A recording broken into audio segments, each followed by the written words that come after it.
first link le fuma ko chwe confirm cases where ya we ma e yo me confirm o da me ne nya aha ta we ya no moji ma video na masia me na mi subscribe amede asenya de le me mebe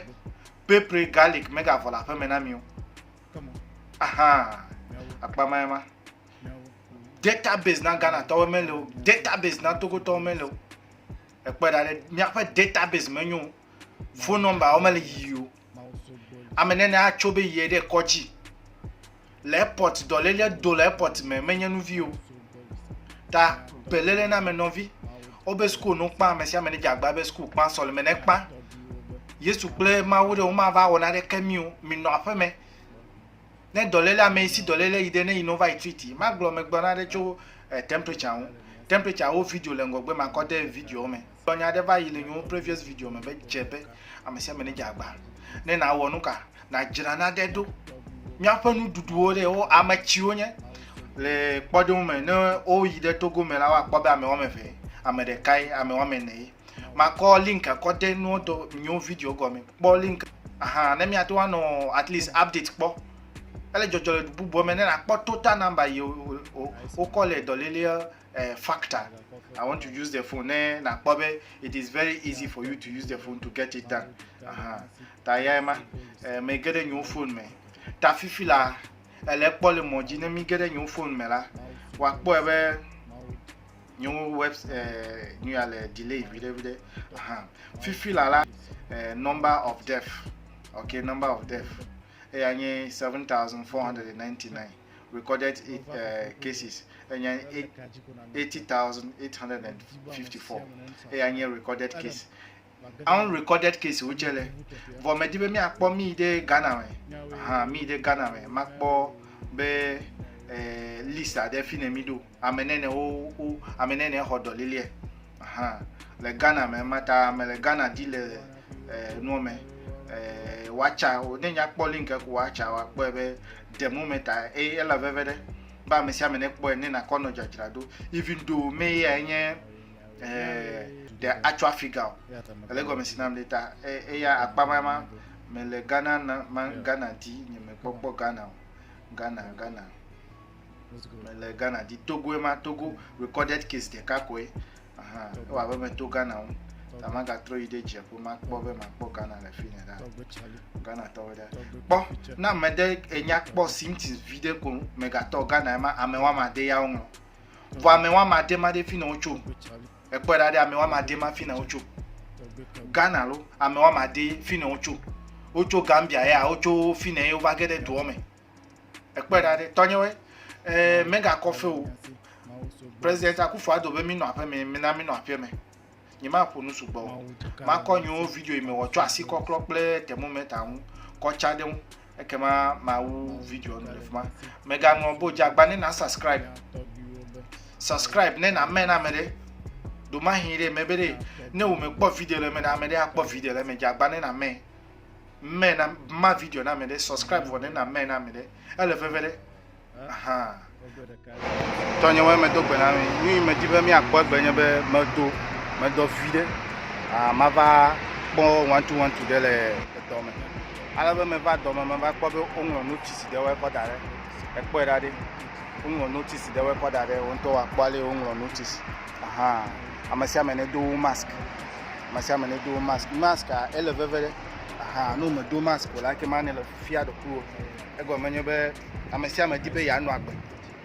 amasia me di be ya no agbe e dorme me le fufula nya ya le ko me di chava dorme me le video ya o kle susu be na amade kpo na de la na wasoro aha mi o je be mi asoro nya be nuka body temperature thermoval ya nyenu chow ele very simple ame wa me tola siwe ame wa me wola siwe ame wa me nene magba be ame wa me alafa de kala siwe plejivo wola siwe eje be na onuka na di temperature checker makoda de na kono ame ofe johokpo hade be nuka fever coronavirus de fever ya otun na me epe sim to lolo to we anya fever ana o temperature ya me tanele do me company carpenter enye o tailor enye o jebe thermometer mane no asiwe ne na kono temperature check na do me towe abe body wi wo mele nyimele product le ko ne review na product ya bone le nkude nwa wa kpo be thermometer ya no e kpo da de ma tro nwede ne na kpo nu nwowe e kpo da de thermometer ya no aha amesia me atwa play e ya kpo family one ye le kpo da de family one ya no aha amesia me atwa play okay do towe a check your temperature me akpali wo le simple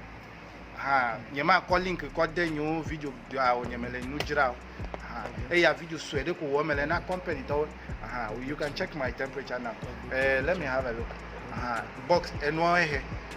ekwa eno ehe o size ko enye he we the pharmacy na buy dide na play aha na zi asigila battery nyema na nyazi asigi nyema va fia me wale waze ekpo de mesi aha Messi ale yolema nyema ko nusubo eje ba Messi amene dita makona honye temperature L0 fifla na de kemele jiu I check your temperature and check if like man nene yole ko please help me check my temperature now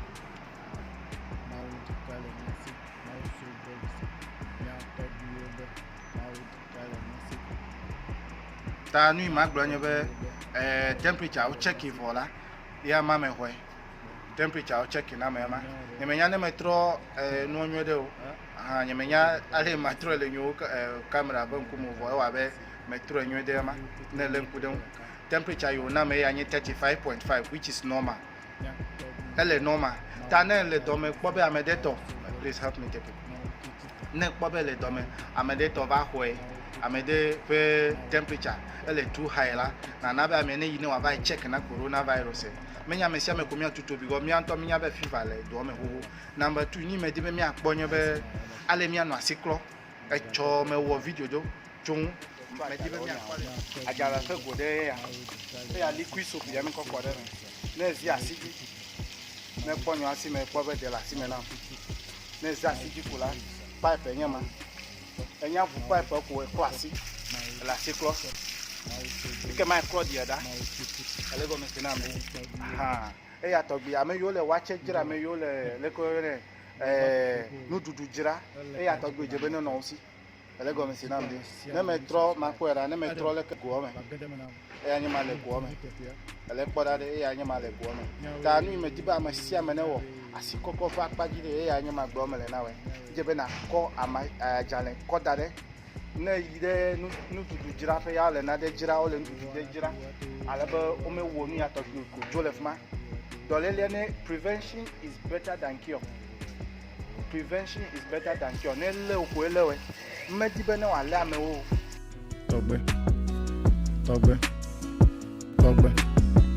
togbe Charlie togbe Koficha togbe Kagbo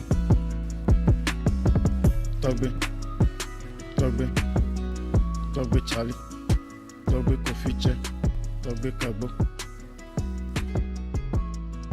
come on miawo mawo de kala miasi mawo so bolisa